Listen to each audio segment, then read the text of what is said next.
একটি থানার অধীনে যতজন নাগরিক বসবাস করে সেই নাগরিকদের নাগরিক নিরাপত্তা অর্থাৎ আইন শৃঙ্খলা পরিস্থিতি নিয়ন্ত্রণ করার বা নিরাপত্তা নিশ্চিত করার দায়িত্ব ওই থানার। এবং ওই নাগরিকরা যখন কোনো ধরনের কোনো সমস্যায় পড়ে, বিশেষ করে তাদের যদি কোনো কিছু হারিয়ে যায়, চুরি ডাকাতি কিংবা কোনো ধরনের মারামারি, মামলা মোকদ্দমার জন্য আসলে নাগরিকরাও কিন্তু ছুটে যায় থানাতে। প্রিয় দর্শক, সবাইকে স্বাগত জানাচ্ছি নাগরিক সেবা অনুষ্ঠানের সাথে আছি আমি ফাহমিদা তৃষা। আর আজকে নাগরিক সেবা টিম এসেছে নরসিংদী জেলার শিবপুর উপজেলার শিবপুর মডেল থানাতে। আজকে আমরা জানবো শিবপুর মডেল থানায় যারা আসেন সেবা নেওয়ার জন্য এবং যারা সেবা প্রদান করছেন কিভাবে সেবা প্রদান করছেন এবং কোন ধরনের সেবাগুলো নাগরিকরা এই থানা থেকে পাচ্ছেন তা আমরা জানবো এবং আপনাদেরকে জানাবো। চলুন তাহলে যাওয়া যাক।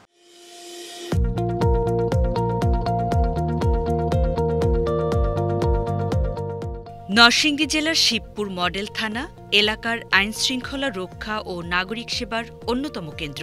প্রতিদিন নানা কারণে এখানে আসেন অসংখ্য মানুষ। থানায় সবচেয়ে বেশি নাগরিক আসেন সাধারণ ডায়েরি বা জিডি করতে। গুরুত্বপূর্ণ নথিপত্র হারানো, ব্যাংকের চেকবই হারানো, মোবাইল ফোন হারানো কিংবা চুরির ঘটনাসহ নানা কারণে প্রতিদিনই করা হয় একাধিক জিডি। কোন সেবাটা নেয়ার জন্য থানায় এসেছেন? ব্যাংকের একটা মানি রিসিট হারানো গিয়েছে, ওটার ব্যাপারে একটা জিডি করতে আসছে আর কি। জিডিটা স্বয়ংসম্পূর্ণ কমপ্লিট হয়েছে এবং এই জিডিটা নিয়ে ব্যাংকে জমা দিলে হয়তো সমস্যাটা সমাধান হয়ে যাবে ইনশাল্লাহ, আশা করি। আচ্ছা, যে জিডি করলেন, জিডি করতে কি টাকা দিতে হয়? না, জিডি করতে আপাতত কোনো টাকা লাগে না। একটু বলেন না, যে এখনো তো বাংলাদেশের অনেকেই আছে যাদের আসলে জিডি করার প্রয়োজন হয় নাই। এরা যখন জিডি করতে আসবে তখন আসলে তাদেরকে কি কি কাগজপত্র নিয়ে আসতে হবে বা জিডি করার জন্য কোন তথ্যগুলো সাথে রাখতে হবে? আচ্ছা, যদি আপনার কোনো মোবাইল ফোন হারানো যায় তাহলে অবশ্যই মোবাইলের বক্স এবং আইমি নাম্বারটা আইমি নাম্বারটা লাগে। আর যদি আমার যেমন আজকে ব্যাংকের একটা সমস্যার কারণে জিডি করতে আসছি, সেক্ষেত্রে ব্যাংকের অ্যাকাউন্ট নাম্বার, এই যেটা থাকে মানে যেটার উপরে করা থাকে, ডিপোজিট করা থাকে বা এই সেভিংস নাম্বার, ওই নাম্বারটা হইলেই এরা জিডি করে দেয়। আচ্ছা, তো এই যে থানায় যে এসেছেন, ওনারা যারা জিডি করেছে ওনারা আপনারা কতটুকু সহযোগিতা করেছেন? আলহামদুলিল্লাহ, এখন মোটামুটি আমার মনে হয়েছে যে আমি ভালো একটা সময় আসছি জিডি করতে। এখন মোটামুটি খুব ভালো একটা সাপোর্ট পাইছি।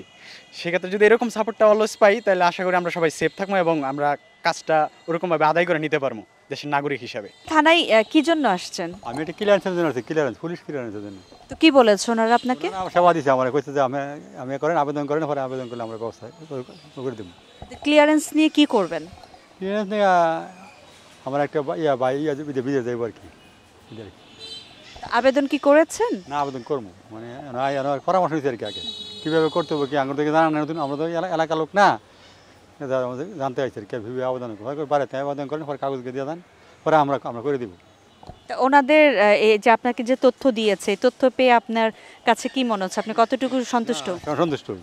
সন্তুষ্ট, ভালো দিয়েছে। জিডি করতে আসছেন যে ওনারা কত সহজে আপনার জিডিটা করে দিয়েছে? অনেক সুন্দর করে দিচ্ছে, অনেক ভালো দিয়ে করে দিচ্ছে।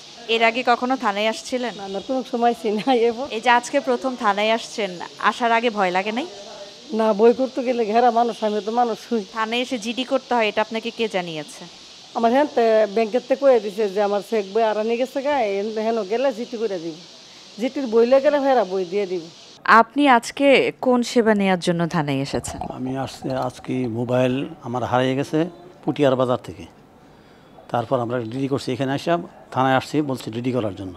তো বাইরে কম্পিউটার দোকানে ডিডি করছি, ডিডি করে ডিডির নিয়ে এখানে আসছি। আসার পরে নাম্বার সব দিছি, দেওয়ার পরে স্যারে চেক করছে, চেক দেওয়ার পরে বলছে যে মোবাইলটা সিম এখানে ঢুকছে মোবাইলে। তারপরে এখন বলছে যে মোবাইল পাওয়া যাব, একটা আশ্বাস দিয়েছে আর কি। অনলাইন প্রতারণার শিকার হয়ে মামলা করতে এসেছেন এই ব্যক্তি। প্রতারণার মাধ্যমে টাকা হাতিয়ে নেয়ার ঘটনায় দ্রুত ব্যবস্থা নিচ্ছে পুলিশ। আপনি থানাতে কি জন্য আসছেন? আমি একটা অনলাইন প্রতারণার ভুক্তভোগী হয়েছি, কিছুদিন হয়েছে, 3-4 দিন। তো সেই বিষয়ে মামলা করার জন্য আসছি। আচ্ছা, প্রতারণাটা কি রকমের? ফেসবুকে একটা অ্যাড দিছিল ঘরের আসবাবপত্র, তো সেটা কেনার জন্য আমি ডেলিভারি চার্জটা অ্যাডভান্স করছি, বাদ বাকি টাকাটা আরও সিস্টেম করে নিয়ে গেছে আমার হাতে। কিভাবে সেটা একটু যদি বিস্তারিত বলেন আমাকে। মালামাল বলছে যে আইসা পড়ছে, ডেলিভারি ম্যান ফোন দিছে, পরবর্তীতে টাকাটা পেড করতে হয়েছে। তো এই যে আজকে থানায় আসলেন মামলা করার জন্য, থানায় কি মামলা নিয়েছে? না, মামলা হয় নাই, বলছে ওসি স্যারের জন্য স্যারের সাথে কথা বলার জন্য। কিন্তু এমনিই হচ্ছে কথা বলে বা ওনারা কি আশ্বস্ত করেছে যে এই মামলাটা ওনারা নেবেন? হ্যাঁ, এরকম ধরনের আশ্বস্ত বিশ্বাস দিছে, ওসি স্যারের সাথে কথা বললে কিছু একটা হবে। সমাজসেবা ভাতা সংক্রান্ত অভিযোগ নিয়ে থানায় এসেছেন এই নারী। তার অভিযোগ, প্রতিবার ভাতা উত্তোলনের সময় 50 টাকা করে কেটে নেয় সংশ্লিষ্ট ব্যক্তিরা। কি সমস্যা নিয়ে আপনি এখানে এসেছেন? আমার যতবার এতবার আমার তো 50 টাকা করে রায়, আমি কুজ্জা বাঙ্গিয়া খাই, আমি একবার গরিব। পরে স্যার আমি কই এইবার আমি ট্যাক্স দিয়ে আমি 50 টাকা করে দিয়ে তখন আমি ট্যাক্স তুলতাম না, তুই আমার এমনি ঘুরাইতেছ 10 দিন ধরে, একবার ট্যাক্স নিতে আমার এনতে জানতাম লাঠি দফা লাগিমু। এটা কারা বলেছে? দেয় ট্যাক্স দেয়, হ্যাঁ বয়স্ক ভাতা? বয়স্ক ভাতা। থানায় যে আসছেন এই ব্যাপারে আপনি কথা বলতে, এখন ওনারা পুলিশ আপনাকে কি বলেছে? স্যারেরা কইছে জানাম না, আমরা এটা বিচার করবো আপনার, আমরা দৌড়া আনু। স্যাররা কইছে আপনি বয়স্ক মানুষ, আপনি আইছেন, আমরা যেভাবে ওকে অ্যাকশন নিব, বিচার করবো, স্যাররা কইছে। এছাড়া ফৌজদারি অপরাধ সংক্রান্ত মামলা করতেও প্রতিদিনই থানায় আসেন অনেক নাগরিক। আপনারা থানায় এসেছেন কি সেবা নেওয়ার জন্য? আমরা থানায় আসি মামলা করার জন্য। আমরা বাড়িতে আমরা স্বাস্থ্য বায়াত মনে করেন গুরুস্থানের কতটুকু জায়গা হলে এই গুরুস্থানের মধ্যে ময়লা পানি, বাথরুমের পানি গুরুস্থানের মধ্যে জমে, এই কথা গ্রামবাসীরাও বলছি, এর আগে এরও বলছি। কালকে আমি এর কাছে কইছি, বড়দায় মারামারি করছে, গাছ গুছ কাটতে চালাইছি। আজকে সারাদিন ঘুরছি আমি এলাকার মধ্যে, মেম্বারসি আমি পিছিয়ে ঘুরছি, সাধারণ সমাজের মধ্যে ঘুরছি, মানুষের কিছু ঘুরছি, কিন্তু মানুষে আমার বিচার করে নাই, আমার পাশে দাঁড়ায় নাই। কিন্তু আমি সারাদিন কাটায় অবশেষে আমি বিকাল টাইমে আমি আইছি থানার মধ্যে। এই যে থানায় আসলেন, ওনারা কি আপনার মামলা নিয়েছে? হ্যাঁ নিয়েছে, আলবা আমি জানি না আলবা কিনা জানি হয়। আমি আশা করি আমার বিচারটা, আমি অনেক বছর যাবত ঘুরতেছি কিন্তু আমি সুস্থ বিচার পাই নাই। আমার বাপ মরছে 18 বছর হয়েছে, 18 বছরের ভিতরে আমার জায়গা জমিনও মাইপা বুঝাই দেন আমার স্বাস্থ্য বাড়িতে। আর এই অত্যাচার করে, কিছু কইলেও জায়গার কথা উল্লেখ করলে আর মারধর করে। সার্বক্ষণিকভাবে থানায় দায়িত্ব পালন করেন পুলিশ সদস্যরা। নাগরিকদের জন্য 24 ঘন্টা খোলা থাকে থানার দরজা। ডিউটি অফিসার প্রাথমিকভাবে সব ধরনের নাগরিক অভিযোগ ও সেবা হ্যান্ডেল করেন। কর্তব্যরত ডিউটি অফিসার জানান, রাত যত বাড়ে তাদের কর্মতৎপরতাও তত বাড়ে। হাইওয়ে কাছে হওয়ায় তাদের সারাক্ষণ সজাগ থাকতে হয়। একজন ডিউটি অফিসারের আসলে থানায় তিনি কোন কাজগুলো করে থাকেন এবং নাগরিকদেরকে কোন সেবাগুলো আপনি দেন? আমরা পুলিশ হিসেবে 24 ঘন্টার জন্য আমরা দায়িত্বে নিয়োজিত থাকি। তার মধ্যে ডিউটি অফিসার একটা খুব গুরুত্বপূর্ণ বিষয়। নাগরিকরা 24 ঘন্টায় আসতে পারেন বিভিন্ন ধরনের সমস্যা নিয়ে। এই সমস্যাগুলাই খুব অল্প সময়ের ভিতরে এই নাগরিক সেবা দেওয়া আমাদের দায়িত্ব কর্তব্য। সেই হিসাবে আমরা বিভিন্ন প্রকারের বিভিন্ন ধরনের অভিযোগ নিয়ে আসেন, কেউ জিডি করতে আসেন, আমরা ইনশাল্লাহ যথাসাধ্য সাথে সাথে এগুলি ওনাদেরকে সেবা দিতে চেষ্টা করি। মাঝ রাতের দিকে যদি আমরা বলি বা ভোরবেলা, তখন আসলে কোন ধরনের সমস্যাগুলো বা কোন ধরনের কেসগুলো নিয়ে মানুষ এখানে আসে? শেষ রাতের দিকে, যেটা ভোর 4টা, 4:30 বা 3টার পর থেকে যেগুলি শুরু হয়, যদি কোনো দূরপাল্লার বাসের যাত্রী থাকে, ওনাদের হয়তো একটা প্রবলেম দেখা দেয় যে ছিনতাইকারীর কবলে পড়তে পারে, অথবা যে কোনো ধরনের একটা ডাকাতি, এই ধরনের সমস্যা হয় হাইওয়ে রোডগুলিতে। এমনকি চুরির ঘটনাগুলিও আসে, চোর ধরে রাখে অনেক সময় জনগণ, যে আমার ঘরে চোর ঢুকছিল, আমরা ধরে রাখছি, একটু কাইন্ডলি জরুরিভাবে পুলিশ পাঠান। তখন ডিউটি অফিসার আমরা তো সবসময় আছি।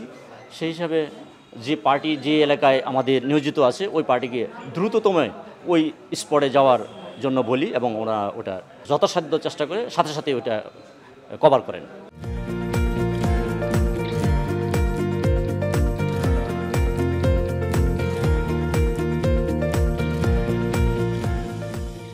থানার কম্পাউন্ডে জব্দ করা অসংখ্য গাড়ি পড়ে থাকতে দেখা যায়। রোদ বৃষ্টিতে এসব গাড়ি ধীরে ধীরে অকেজো হয়ে পড়েছে।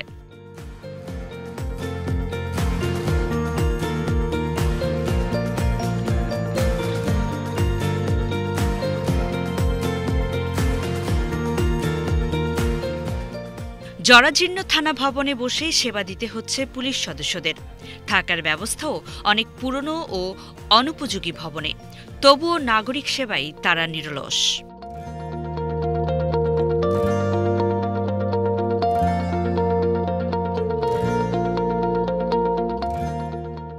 এই থানায় জমিজমা সংক্রান্ত বিরোধ, কিশোর গ্যাং, চুরি ও ডাকাতির ঘটনা তুলনামূলক বেশি ঘটে বলে জানিয়েছেন অফিসার ইনচার্জ। এছাড়া চুরি বা হারিয়ে যাওয়া মোবাইল ফোন উদ্ধারে শিবপুর মডেল থানার রেকর্ড প্রশংসনীয়। শিবপুর মডেল থানা থেকে নাগরিকদেরকে আপনারা আসলে কোন ধরনের সেবাগুলো দেন, বা নাগরিকরা কোন সেবাটা সবচেয়ে বেশি এখান থেকে নিয়ে থাকে? আমরা ফৌজদারি অপরাধ সংক্রান্তে সকল ক্ষেত্রেই আমরা সেবাগুলি দিয়ে থাকি। তবে এই ক্ষেত্রে যেমন জায়গা জমির বিষয় নিয়ে এখানকার মানুষ সবচেয়ে বেশি উদ্বিগ্ন হয়ে আসে আমাদের কাছে, কিন্তু দুর্ভাগ্য বিষয় হলো সেই বিষয়টা আমরা সেবা দিতে পারি না, সেটা হাইকোর্ট থেকে আমাদের রেস্ট্রিকশন করা দেওয়া আছে। এবং আর হলো আপনার এই টাকা পয়সা লেনদেনের যে উদ্ধারের বিষয়গুলি, এই বিষয়গুলি থেকে আমরা এড়িয়ে চলি। অভিযোগ আর মামলা, এই দুইটার মধ্যে আসলে পার্থক্যটা কি? কোনটা অভিযোগ আর কোনটা মামলার পর্যায়ে চলে যায়? জিডি যে কোনো বিষয়ই মানুষ এসে জিডি করতে পারে, এটা তার নাগরিক অধিকার। সেই ক্ষেত্রে যদি জায়গা সম্পত্তির বিষয় হয়, যেমন এখন একটা লোক আসলো যে তার গাছ কেটে ফেলেছে, গাছ কেটে ফেলেছে তার আপন ভাই, এটা কিন্তু তার চুরি করার উদ্দেশ্য না, উদ্দেশ্য হলো ক্ষতি সাধন করছে, সেখানে তার 2টা পাইপ ভেঙে ফেলেছে। এটা আমরা জিডি করব, জিডি করে বিজ্ঞ আদালতে আমরা অনুমোদনের জন্য অনুমতির জন্য পাঠাবো। এটা নন কগনিজেবল অফেন্স, ফলে আমরা এটাকে অনুমোদন নিয়ে আসলে তদন্তপূর্বক এটা প্রসিকিউশন দাখিল করব। যে সমস্ত বিষয়গুলি নন কগনিজেবল অফেন্স, এই বিষয়গুলিকে আমরা জিডি আকারে অন্তর্ভুক্ত করি। আর যেগুলি কগনিজেবল অফেন্স, সেগুলি তাৎক্ষণিক মামলা রুজু করে তদন্তের জন্য আইন নিয়োগ করি। এখানকার প্রথমে এসে যে প্যাটার্নগুলি ছিল, সেখানে ছিল কিশোর গ্যাংয়ের উৎপাত ছিল, কোপাকুপির বিষয়টা ছিল। এখানে ডাকাতি, চুরি, খুন, এরকম অপরাধগুলি বেশি ছিল। ইনশাআল্লাহ মাশাআল্লাহ যে আমরা এখানে 2 মাস কাজ করার পর ডাকাতিটা টোটালি বন্ধ করে হয়ে গেছে ইনশাআল্লাহ। এখন আর এরপরে আমাদের আর ডাকাতি তেমন হয়নি। গত মাসে একটা ডাকাতি হয়েছে, গত মাসের আগের মাসে একটা ডাকাতি হয়েছে, ওটাও আমরা ডিটেক্ট করেছি এবং চাল ট্রাক সহ চাল সহ উদ্ধার করে ডাকাতির গ্রেপ্তার করতে সক্ষম হয়েছি। ডাকাতিরা মোটামুটি আমাদের টোটালি কন্ট্রোলে আছে। আর কিশোর গ্যাংদের মধ্যে এখানে যে কিশোর গ্যাংয়ের আমি যেদিন যোগদান করেছি ঠিক ওই দিনই আমি চার্জ নেওয়ার আগেই একটা ঘটনা ঘটেছিল। দৌলত খান নামে দত্তের গাঁও একটা লোককে কুপিয়ে মেরেছিল, যার গায়ে 37টা কূপ ছিল। সেদিনই আমি তার ওসি সাহেব, তৎকালীন ওসি সাহেব ছিল আজহার আলী সাহেব, আজহার আলী সাহেবকে বললাম যে আপনি থাকেন, চার্জটা রেডি করেন, আমি নিজেই যাচ্ছি। এবং আমি নিজে হাতিয়ে তার শ্রোতার রিপোর্টটা প্রস্তুত করি। তার রক্তমাখা হাত হাতে আমার তখন মনে মনে একটা সংকল্প করেছিলাম যে কিশোর গ্যাং এখান থেকে আমি উৎখাত করবই। ইনশাআল্লাহ আমি এখান থেকে এটা উৎখাত করতে সক্ষম হয়েছি। সেবা প্রদান করতে গিয়ে আপনাদের কোন ধরনের প্রতিবন্ধকতার সম্মুখীন হতে হয়? অপরাধী ধরতে গেলে নারীদেরকে আগে আগে বাড়ায় দিয়া সেখানে একটা হুলস্থুলের সৃষ্টি করে তাদেরকে ছাড়াই নেওয়ার চেষ্টা, এরকম একটা কিছুটা ছিল আমাদের 2-1টা ইউনিয়নে।